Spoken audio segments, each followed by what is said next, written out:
Thank you. That first piece was Emerald Fields, written by myself. And the second one, you probably sounded familiar to you, Blowing in the Wind by Bob Dylan. Thanks.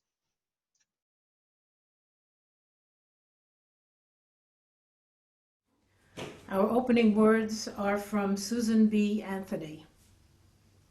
It was we the people, not we the white male citizens, nor yet we the male citizens, but we the whole people who formed the Union. And we formed it not to give the blessings of liberty, but to secure them, not to the half of ourselves and the half of our posterity, but to the whole people, women as well as men.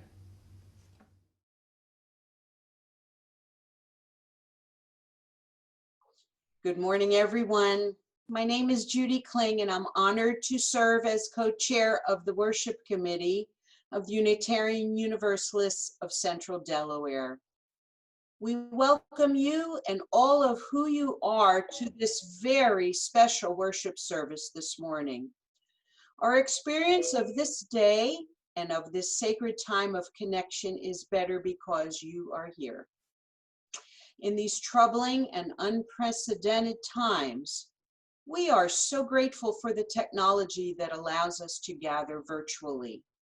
And we affirm and celebrate that we remain a connected, vibrant spiritual community, even when we cannot gather together at our home sanctuary at Congregation Beth Shalom.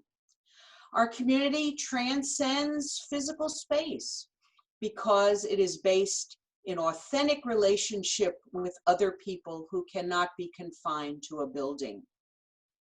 Please be patient with us this morning if we make mistakes or encounter unanticipated dilemmas with our technology. Your grace and understanding are so appreciated.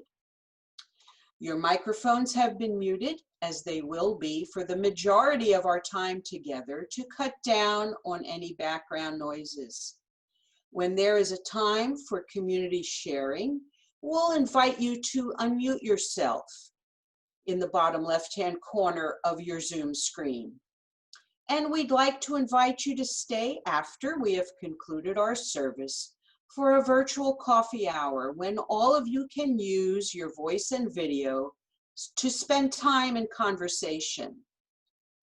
Today we have one announcement from the Social and Environmental Justice Committee, and now we'll hear from Julie. Hi, I'm Julie Price, and I have been one of the head chefs for our monthly commitment that we have with the men's homeless shelter here in Dover. And I'm in charge of the meal for Labor Day. We do it the first Monday of each month, and it just happens to be Labor Day for September. So I'm going to be bringing barbecue sandwiches, and Arden is making coleslaw, and we would like for other people to bring other dishes that might go with this meal. I'll be putting a notice on our private Facebook page today, and all that it entails is cooking a dish and bringing it to the parking lot of the men's shelter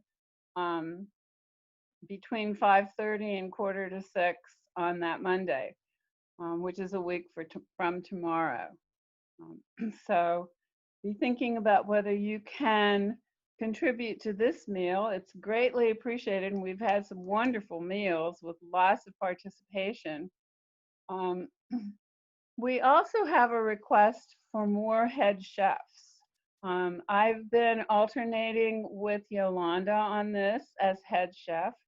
And when we were actually cooking at the shelter, this was a much bigger job to be a head chef, because you had to go out and you had to plan the menu, and then you had to go out and buy all the food and get a crew to come and help you cook it at the shelter. But right now, it's a much easier job, because all you have to do is decide what you're going to cook and ask people on the Facebook page what they can bring to go with that to make a balanced meal. And so each person brings their own meal. It's a much easier job to be a head chef than it ever was before. And so if you can plan a meal and cook a dish and put a notice on Facebook, then we hope that you will consider being a head chef and alternating with us, so that we can have 3 or 4 people alternating instead of just 2 of us. So thank you. Thank you, Julie. Our very special guests today on our virtual pulpit are Pat Lamanna, Sharleen Leahey, Diane Doolittle, and Richard Maddox. Pat and Sharleen perform as the Hairstorians. Together, they sing classic, contemporary, and original songs to celebrate the women's suffrage movement. Some of the ballads they learned from original source material spanning the 19th and early 20th centuries. Some are written by contemporary songwriters, including performers themselves, such as Sharleen's newly recorded The Woman's Suffrage Song. Pat and Richard are both longtime Unitarian Universalists, and Diane, who's a special guest with us today, is a musician who has performed with Shar in the group Cactus Flowers at various peace and justice events. Now let us all take a deep breath in our own environments, and let me welcome you again to this time of worship. Whoever you are, whomever you love, wherever you've been, whatever you've done, whatever your religious beliefs are or aren't, and wherever you physically are on the planet right now, you are welcome in this spiritual community. However you move in this world, how much or how little is in your bank account or wallet. However you are feeling in this moment, you are welcome in our spiritual community. We are all enhanced by being together.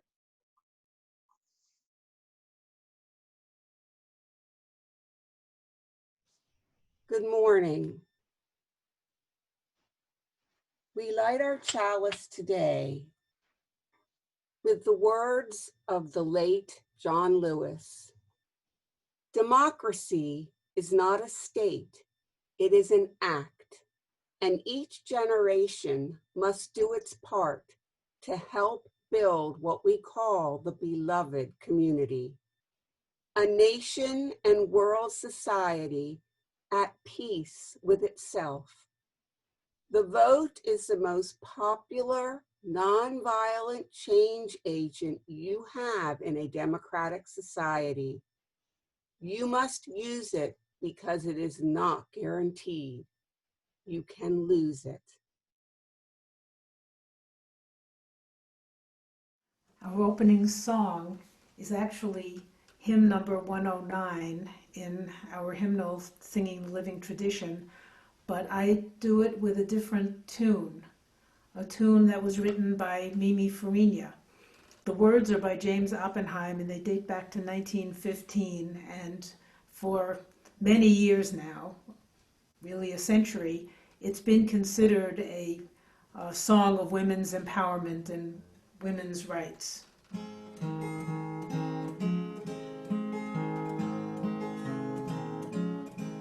As we come marching, marching in the beauty of the day, a million darkened kitchens, 1,000 workshops gray, are touched with all the radiance that a sudden sun discloses. For the people hear us singing, bread and roses, bread and roses.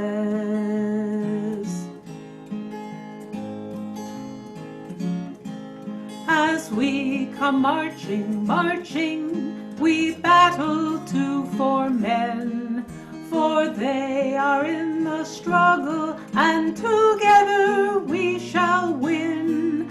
Our lives shall not be sweated from birth until life closes. Hearts starve as well as bodies. Give us bread, but give us roses.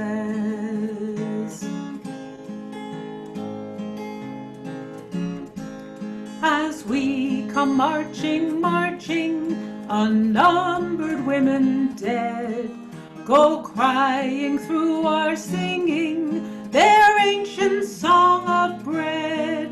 Small art and love and beauty, their drudging spirits knew. Yes, it is bread we fight for, but we fight for roses too. As we come marching, marching, we bring the greater days. The rising of the women means the rising of the race. No more the drudge and idler tend that toil while one reposes, but a sharing of life's glories, bread and roses, bread and roses, bread and roses.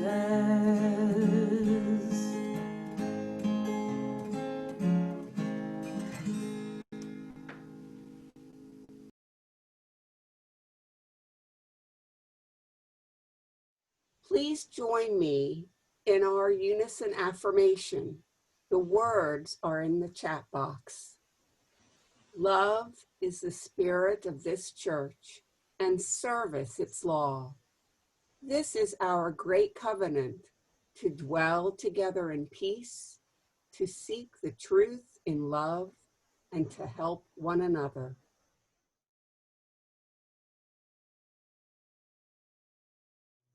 My name is Sharleen, and I am pleased to be here.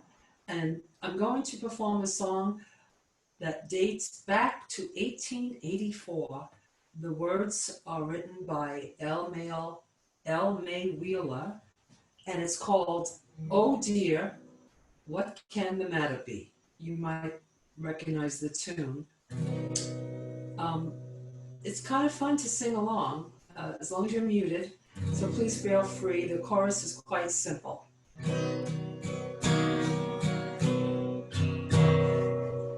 Oh dear, what can the matter be? Dear, dear, what can the matter be? Oh dear, what can the matter be?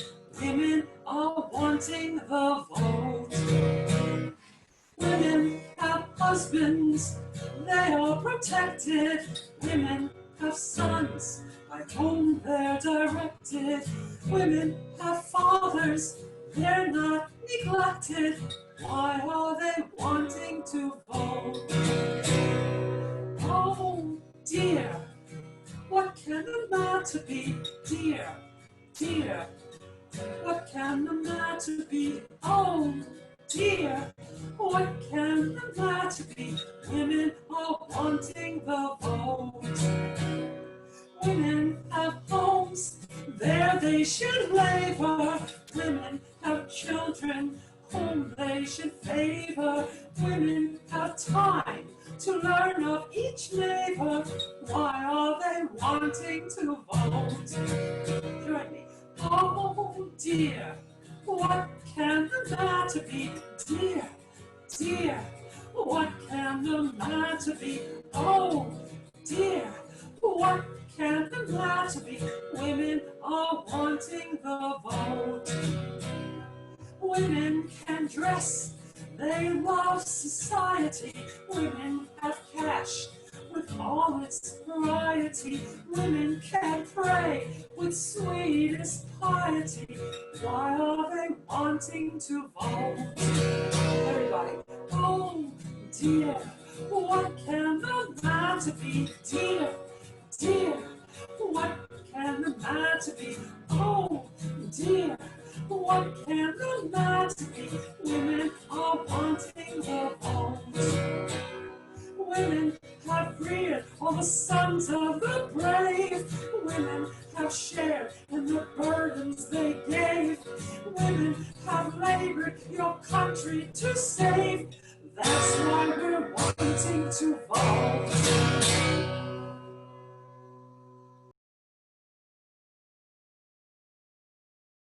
I would like to spend a UU moment with you to tell you the story of Olympia Brown, 1835 to 1926. And I'm going to share my screen and hopefully show you a picture of her. Ordained in the Universalist Church in 1863, Brown was the first woman in the United States to be ordained by a full denominational authority. She dedicated herself to assuring that women could take their rightful place in the ministry in every facet of American life. A skilled organizer, for many years she balanced her home life with her duties as a minister and suffragist. She served as president of Wisconsin's Women's Suffrage Association from 1884 to 1912. She raised a son and a daughter and had a loving marriage to Henry Willis. At age 52, she left full-time parish ministry to work for getting women the vote. After the 19th Amendment passed, she was one of the few early pioneers who was still alive to cast her vote. The last years of her life were devoted to working for world peace, and she became a member of the Women's International League for Peace and Freedom. On the centennial of Brown's ordination, a plaque was dedicated in her honor at St. Lawrence University, her alma mater, which reads in part, "Forerunner of the new era, the flame of her spirit still burns today." And I excerpted those words from the UU World Summer 2013 issue.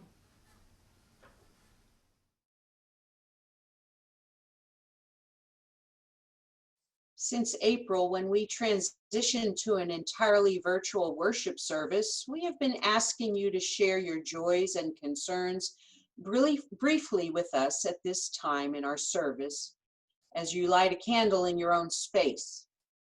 We want to hear what is most on your heart right now, whether it's a prayerful concern, a celebration, or a sympathy. These sharings are very sacred to our collective hearts. We invite you to share your thoughts and opinions on world views and politics during the coffee hour that follows our worship.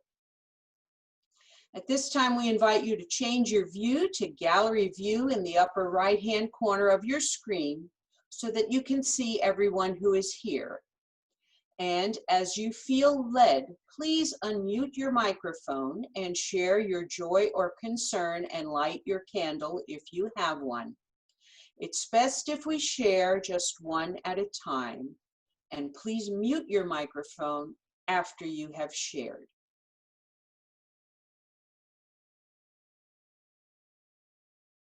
We light one final candle for the joys and concerns that were not spoken by those of us here, and in solidarity with others in our community who could not be with us today. A central part of our worship in person and online is the opportunity we all have to practice the art of generosity. Our gifts to UUCD are what allow this congregation to thrive with a common vision to nurture our spirits, build community, and change the world. We are grateful to you for the many ways you support our community, including your financial pledges and offerings. Your gifts truly translate into lives changed. Every part of our ministry, from the worship that grounds us in our values, to the community gatherings that connect us online, and to our children's education, and of course, our social justice outreach and actions. They're all supported by your gifts. For those who are making pledges or who want to contribute to this community, you may continue to write checks and mail them, or you can give online. There are instructions on how to do both of these on our website at uucd.org. Just click Support UUCD on the menu bar. You can do that now during this offering song or any time that's convenient to you. Thank you.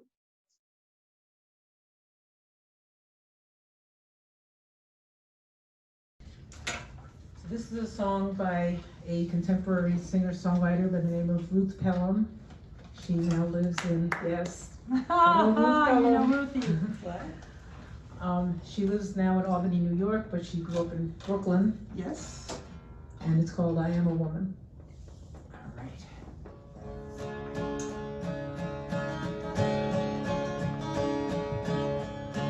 I am a woman here on planet Earth.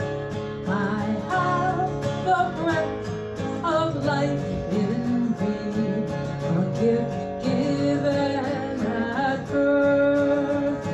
No one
Yes, those were the days when Shar and I could sing together.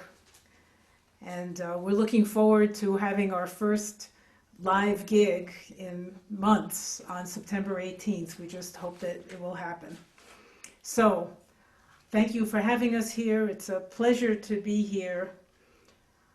Much of what we're about to read to you today is taken from the liner notes written by Erwin Silber from a 1958 Folkways record called Songs of the Suffragettes. We have adapted and excerpted those notes. The right of the citizens of the United States to vote shall not be denied nor abridged by the United States nor by any state on account of sex. With those few simple words, American women gained the right to vote.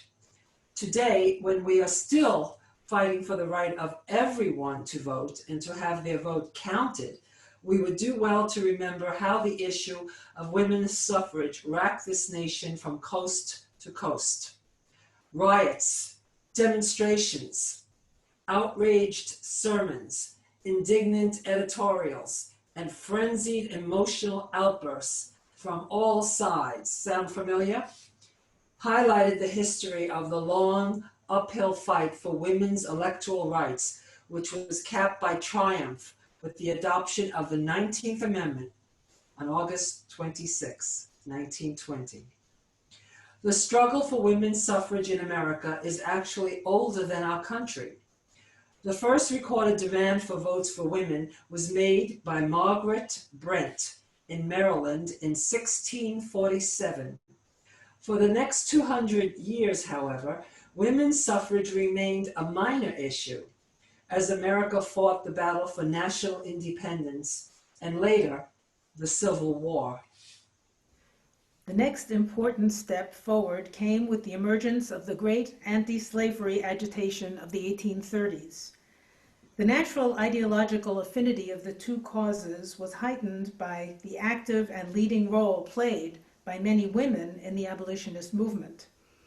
Outstanding male figures in the battle against slavery, like William Lloyd Garrison and Frederick Douglass, were also ardent champions of women's rights. Another famous abolitionist and suffragist was Sojourner Truth. As you may know, Sojourner Truth was born into slavery in Ulster County, near where I live now in Hyde Park, New York.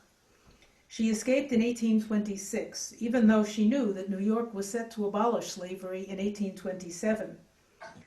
She traveled around the country, giving speeches and singing songs about abolition and women's rights. This is one of the songs attributed to her. I am pleading for my people to have their rights restored, for they have long been toiling and yet have no reward.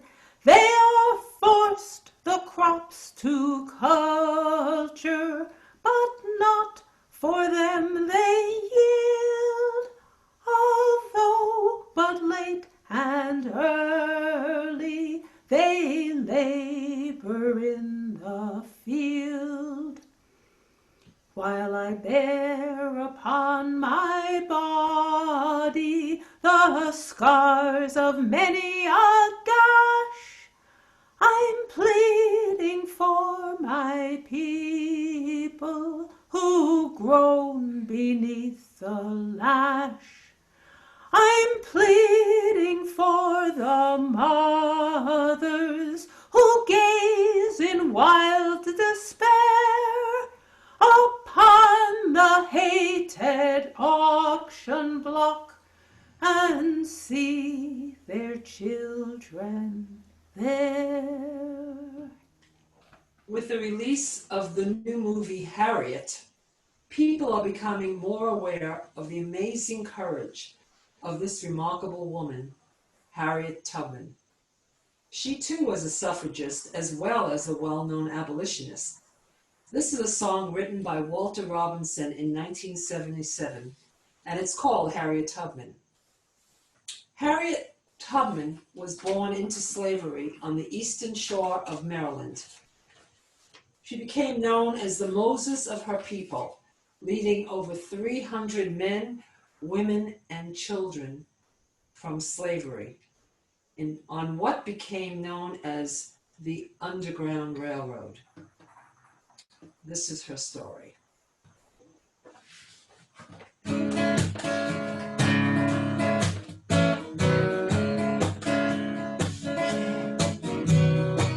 One night I dreamed I was in slavery. About 1850 was the time. Sorrow was the only sign. Nothing around to ease my mind. Out of the night appeared a woman leading a distant pilgrim band. First met she cried, pointing her hand, "Make room on board for this young woman," saying, "Come on up, I got a lifeline. Come on up to this train of mine. Come on up, I got a lifeline. Come on up to this train of mine." She said her name was Harriet Tubman, and she drove for the Underground Railroad.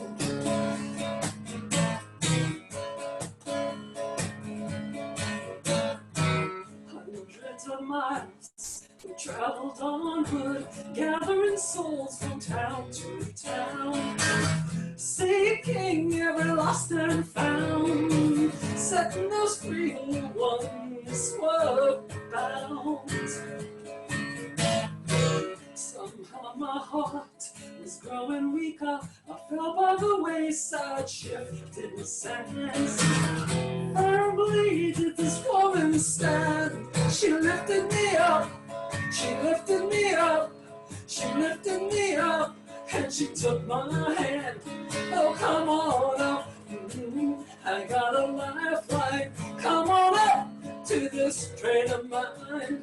Come on up, I got a lifeline. Come on up to this train of mine. She said her name was Harriet Tubman, and she drove the Underground Railroad. What these children dressed in red must be the ones that Moses led. And tell me, who are these children dressed in red? Must be the ones that Moses led. She said her name was Harriet Tubman, and she drove for the Underground Railroad. Railroad. Railroad.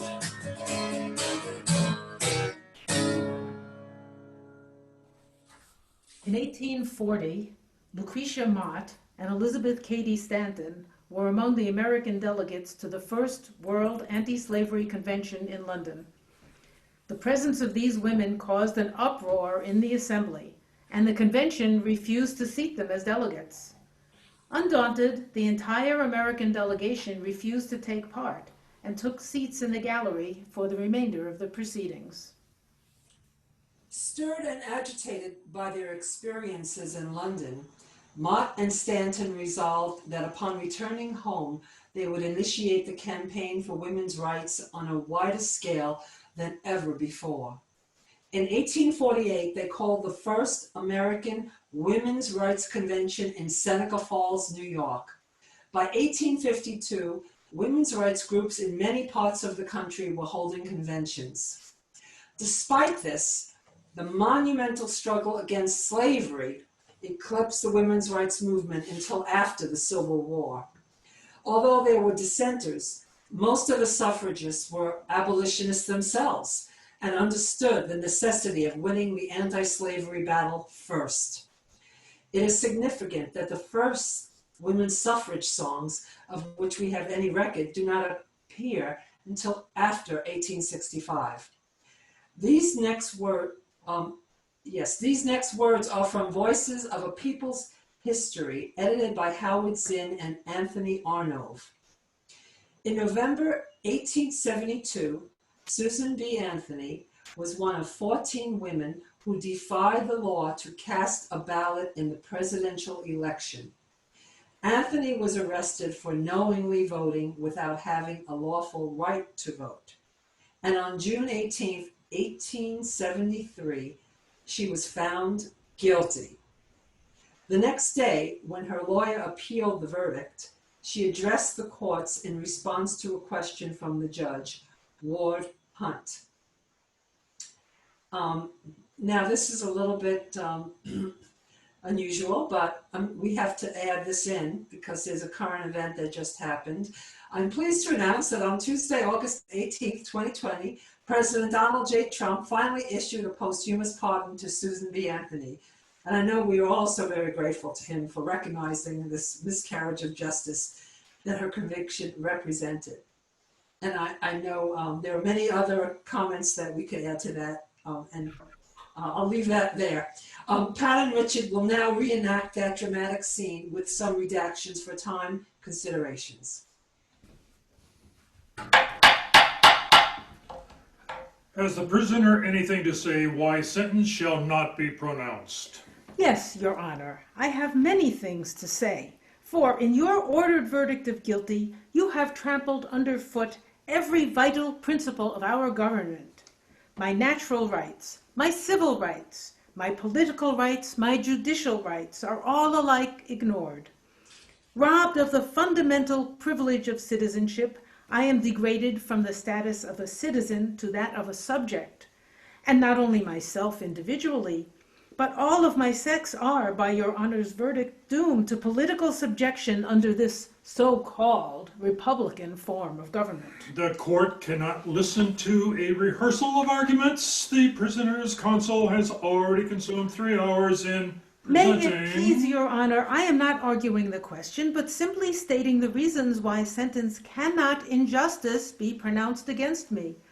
Your denial of my citizens' right to vote is the denial of my right of consent as one of the governed, the denial of my right of representation as one of the taxed, the denial of my right to a trial by jury of my peers as an offender against law, and therefore the denial of my sacred rights to life, liberty, property, The court cannot allow the prisoner to go on. But Your Honor will not deny me this one and only poor privilege of protest against this high-handed outrage upon my citizens' rights.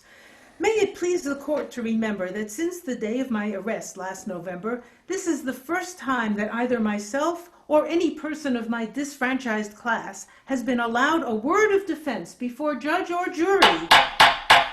The prisoner must sit down. The court cannot allow this to continue. All of my prosecutors, from the 8th Ward corner grocery politician who entered the complaint, to the United States Marshal, Commissioner, District Attorney, District Judge, Your Honor on the bench, not one is my peer, but each and all are my political sovereigns. And had Your Honor submitted my case to the jury, as was clearly your duty, even then I should have had just cause of protest, for not one of those men was my peer, but native or foreign born, white or black, rich or poor, educated or ignorant, awake or asleep, sober or drunk. Each and every man of them was my political superior, hence in no sense my peer. Even my counsel, who has argued my case so ably, so earnestly, so unanswerably before Your Honor, is my political sovereign. The court must insist the prisoner has been tried according to the established forms of law. Yes, Your Honor, but by all forms of law made by men, interpreted by men, administered by men, in favor of men, and against women. And hence Your Honor's ordered verdict of guilty against a United States citizen for the exercise of that citizen's right to vote, simply because that citizen was a woman and not a man. But a few short years ago, the same man-made forms of law declared it a crime to give a cup of cold water, a crust of bread, or a night's shelter to a panting fugitive as he was tracking his way to Canada.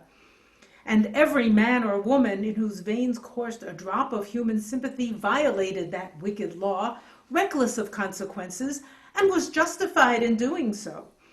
As then, the slaves who got their freedom must take it over or under or through the unjust forms of law, precisely so now must women, to get their right to a voice in this government, take it. And I have taken mine, and mean to take it at every possible opportunity. As Susan B. Anthony points out, if women could be forced to pay taxes and obey laws, they were certainly entitled to have some say in electing the public officials who decided to impose those taxes and pass those laws. Pat will perform the next song, which is entitled The Taxation Tyranny.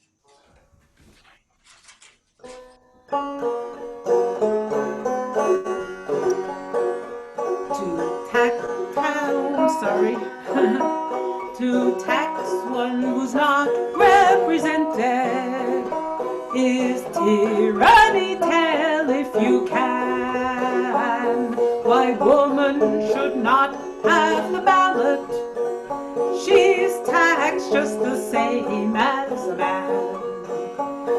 King George, you remember, denied us the ballot, but sent us the tea. And we, without asking a question, just tumbled it into the sea. Then to justice let's ever be true, to each citizen render his due, equal rights and protections forever, to all neath the red, white, and blue.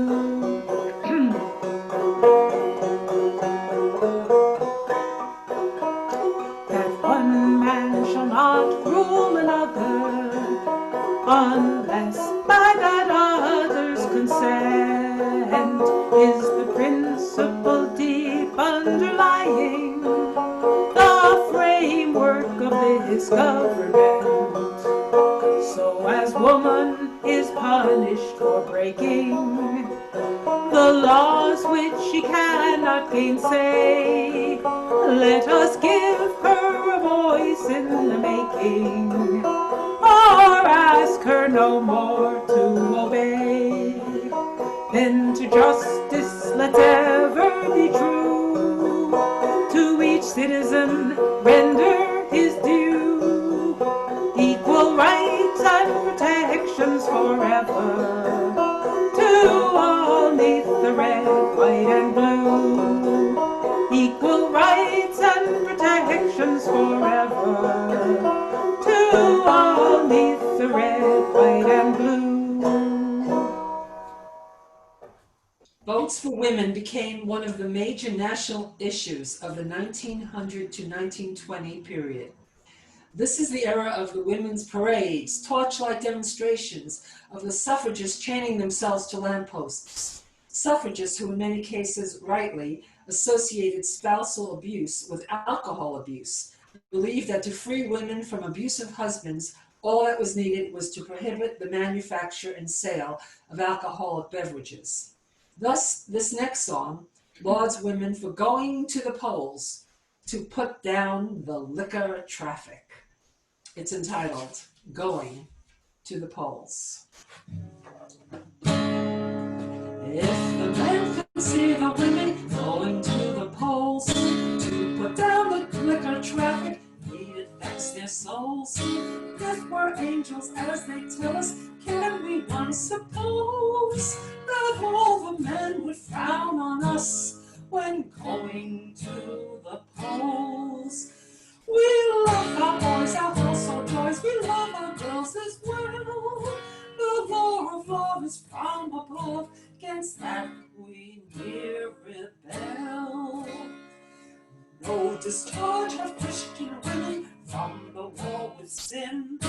At the polls with Gog and Magog, must the fight begin. Since we Bible marching orders need to fright our souls, though all the men should frown on us when going to the polls. We love our boys, our household toys, we love our girls as well. The law of love is from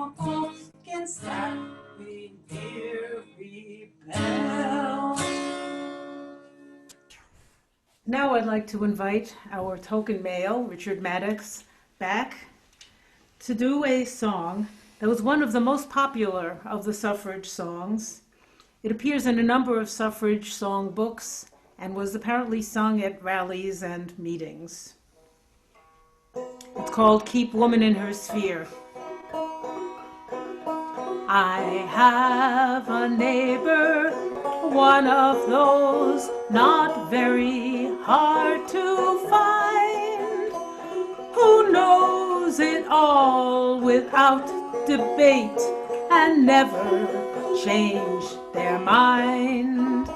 I asked him, what of woman's cause? He said in tones severe, my mind on that is all made up. Keep woman in her sphere. I saw a man in tattered garb fall from the grog shop come. He squandered all his cash on drink and starved his wife at home. I asked him, should not women vote? He answered with a sneer, I taught my wife to know her place. Keep woman in her sphere.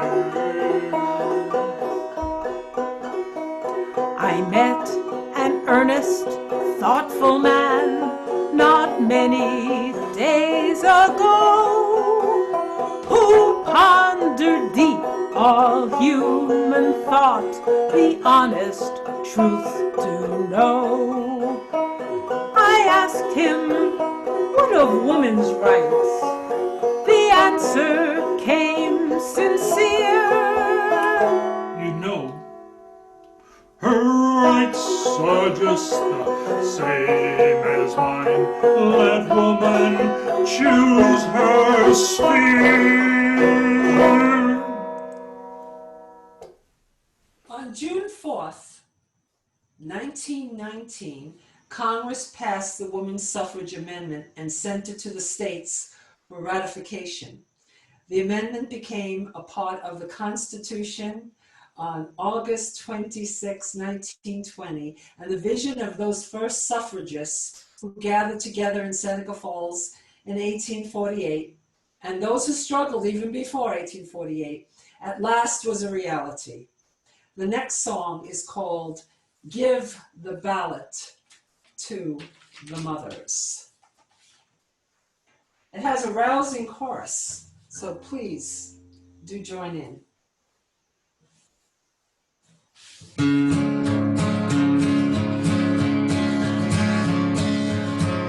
the good old people, boys, and sing another song. Sing it with a spirit that shall stop the cause along. Sing it as we ought to sing it, cheerily and strong. Giving the ballot to the mothers. Hurrah, hurrah, we bring you jubilee. Hurrah, hurrah, homes they shall be free. So we'll sing the chorus from the mountains to the sea. Giving the ballot to the mothers. Bring the dear old band, boys, and fling it to the wind. Of the wife and daughter, and shelter and defend. Equal rights our motto is, we're loyal to the end. Everybody, come on! Giving the ballot to the mothers.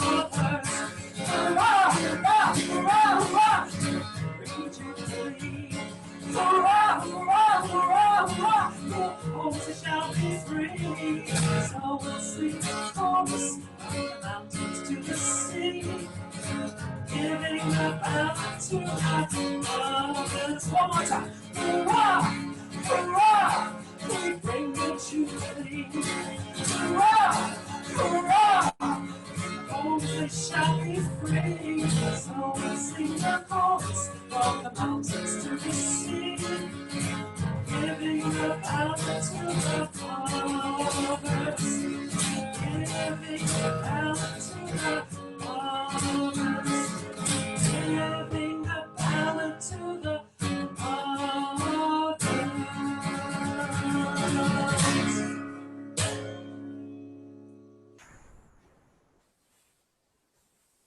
May I? I would like to just share this banner with you. I'm gonna mute myself for a minute, my image.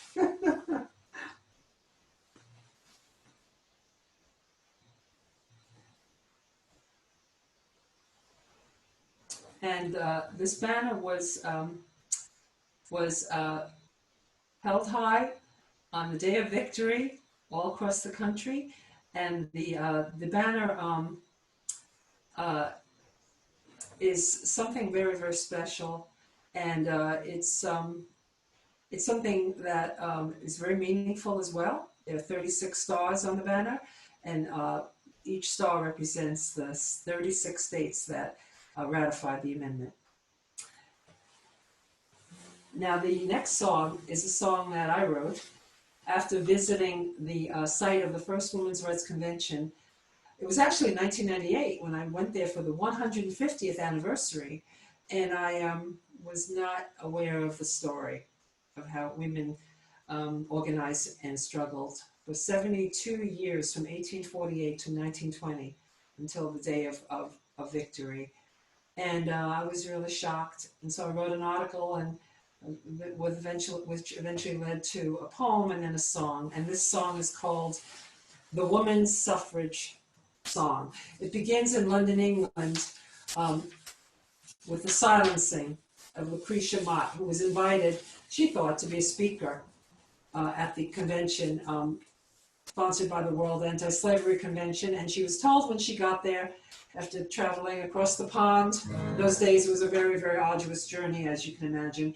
And when she got to London, she was told to sit up in the second floor galley with a curtain in front of her and the other women, and to be silent. So the song kind of explains what happened next.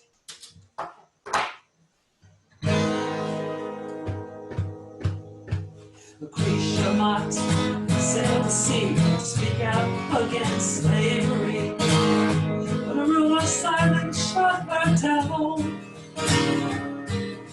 Your voice cannot be allowed, said the all-male convention crowd. This is a public place, and a woman can't utter a sound.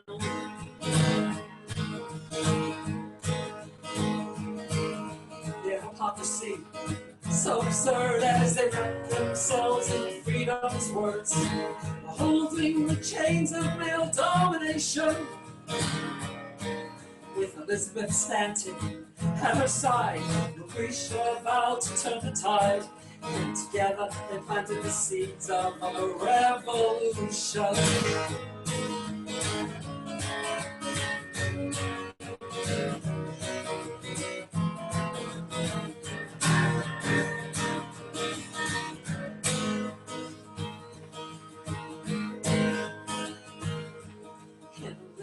Town near Seneca Falls, rural upstate New York, Elizabeth and Lucretia called a meeting. 5 women in a circle, having tea, yearning for equality. A women's rights convention, they decided they would be meeting. 1848, in the heat of July, women and girls came from far and wide, daring to confront their state of subjugation. Elizabeth Stanton had taken the floor. For the right to vote she did implore, and the words she spoke would echo for generations.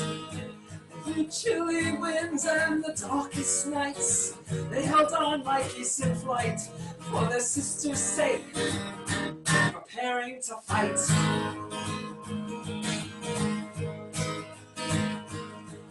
Brave leaders emerged to advance the cause. Truth, Gage, Alice Paul, hungering in prison to amend the Constitution. After 72 years of struggle and pain, with the 19th Amendment we overcame. In August 1920 we marched in jubilation.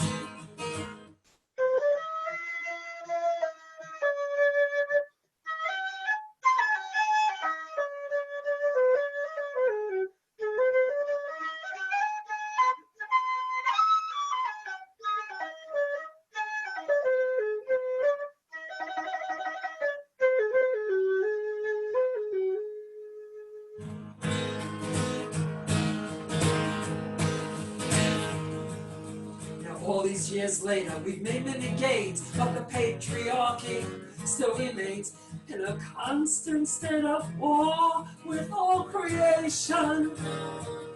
Rising from the seeds our foremothers sowed, millions of women are coming to know that the fate of Mother Earth depends on our mobilization. And through chilly winds and the darkest nights, we'll hold on like geese in flight. For all our sake, we've gotta fight. And through chilly winds and the darkest nights, we'll hold on like geese in flight. For Mother Earth, we've gotta fight. We've gotta fight. We've gotta fight. We've gotta fight!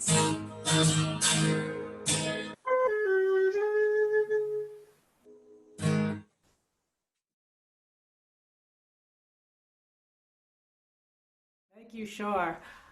Our closing song is going to be to a familiar tune, but it's going to have a couple of verses that will be new to you. The one that I'm going to sing, I wrote, and then Shar will do a verse that she wrote, and then I will end with a verse by the author of the song, Woody Guthrie. Now you know it, so please mute yourselves and join in.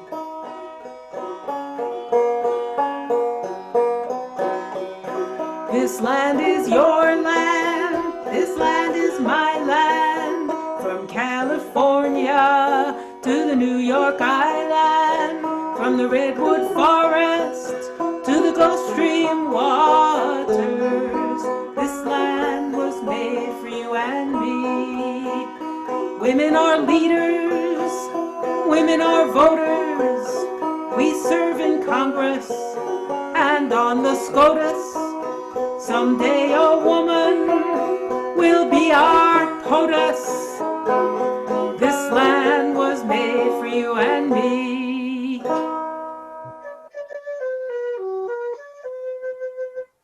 This land is your land. This land is my land. From California to New York Island, from the redwood forest to the Gulf Stream waters. This land was made for you and me. Rise up, women, it's time to heal. Mother Earth needs a new Green Deal. Mothers, daughters, sisters, and brothers too. This land was made for me and you.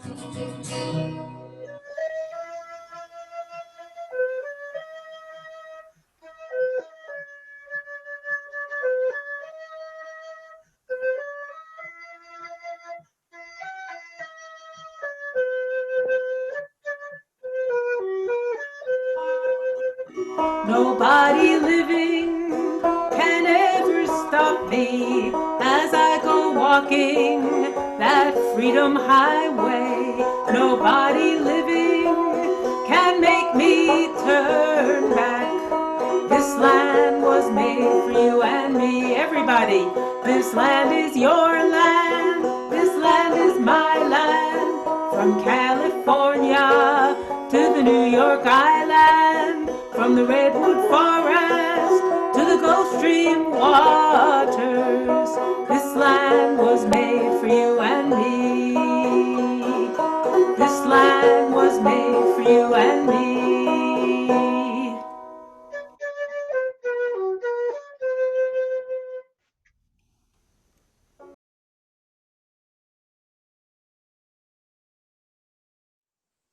please join me as we extinguish our chalice together. The words are in your chat box. We extinguish this flame, but not the light of truth, the warmth of community, or the fire of commitment. These we carry in our hearts until we are together again.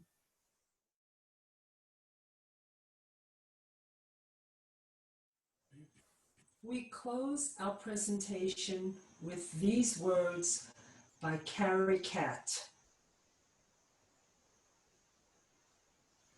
The vote is the emblem of your equality, women of America, the guarantee of your liberty. That vote of yours has cost millions of dollars and the lives of thousands of women. Women have suffered agony of soul which you can never comprehend. That you and your daughters might inherit political freedom. That vote has been costly. Prize it. The vote is a power, a weapon of offense and defense, a prayer. Use it intelligently, conscientiously, prayerfully. Progress is calling to you to make no pause. Act. Our virtual worship has ended, but our connection to one another and the earth endures. Peace and joy be with you all.